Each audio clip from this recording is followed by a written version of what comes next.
మీ business ని develop చేసుకోవాలని అనుకుంటున్నారా? అయితే వెంటనే మీ పబ్లిక్ కోట్ న్యూస్ ద్వారా వీడియో యాడ్స్ ద్వారా మీ యాడ్స్ ని పబ్లిష్ చేసుకుని మీ పరపతిని పెంచుకోండి.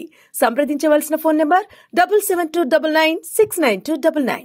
ఈ ఏడాది చివరిలో భారత్ ఆస్ట్రేలియా మధ్య జరగనున్న బార్డర్ గవాస్కర్ ట్రోఫీ కోసం క్రికెట్ అభిమానులు చాలా ఆసక్తిగా ఎదురుచూస్తున్నారు. నవంబర్ 22 నుంచి 26వ తేదీ వరకు జరిగే పెర్త్ టెస్ట్ మ్యాచ్ తో ప్రారంభం కానున్న ఇరు జట్ల మధ్య ఈసారి 5 మ్యాచ్ల టెస్ట్ సిరీస్ జరగనుంది. 2016 నుంచి ఇప్పటి వరకు బార్డర్ గవాస్కర్ ట్రోఫీని భారత్ ఓడిపోలేదు. 5-0 తేడాతో భారత్ను ఓడిస్తా బార్డర్ గవాస్కర్ ట్రోఫీని కైవసం చేసుకుంటామని ఆసీస్ బౌలర్ కీలక వ్యాఖ్యలు చేశాడు. ఈ నవంబర్ 22 నుంచి 26వ తేదీ వరకు జరిగే పెర్త్ వేదికగా ఆస్ట్రేలియా భారత్ మధ్య తొలి టెస్ట్ మ్యాచ్ జరగనుంది.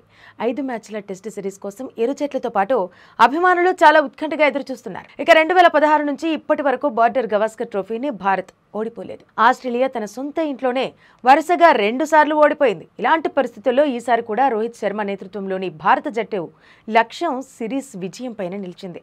ఈ మెగా సిరీస్లో ఆస్ట్రేలియా విజయంపై స్టార్ స్పిన్నర్ నాథన్ లియాన్ జోస్యం చెప్పుకొచ్చాడు.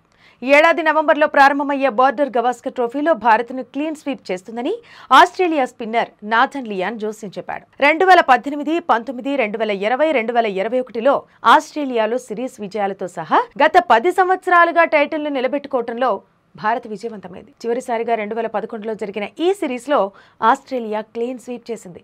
ఆస్ట్రేలియా 5-0 తేడాతో గెలుస్తుంది. వెల్లో టాక్ పోడ్కాస్టులో అలిస్సా హీలీతో ఆస్ట్రేలియా స్పిన్నర్ నాథన్ లియాన్ మాట్లాడుతూ, మేం బార్డర్ గవాస్కర్ ట్రోఫీని గెలిచి 10 సంవత్సరాలైంది. ఇంగ్లాండ్ భారత్లో ఉన్నప్పుడు ఈ సిరీస్ గురించి ఆలోచించడం మొదలుపెట్టాను. నేను ఆటను ప్రేమిస్తున్నాను, మంచి టెస్ట్ మ్యాచ్ చూస్తాను, కానీ చాలా కాలంగా ఈ సిరీస్పై నా దృష్టి ఉంది. ఆస్ట్రేలియా 5-0తో గెలుస్తుందనే నా అంచనా అంటూ చెప్పుకొచ్చాడు. మరి ఈ సిరీస్ను భారత్ నిలబెట్టుకుంటుందో లేదంటే 10 ఏళ్ల తర్వాత మళ్లీ ఆసీస్ కైవసం చేసుకుంటుందో వేచి చూద్దాం.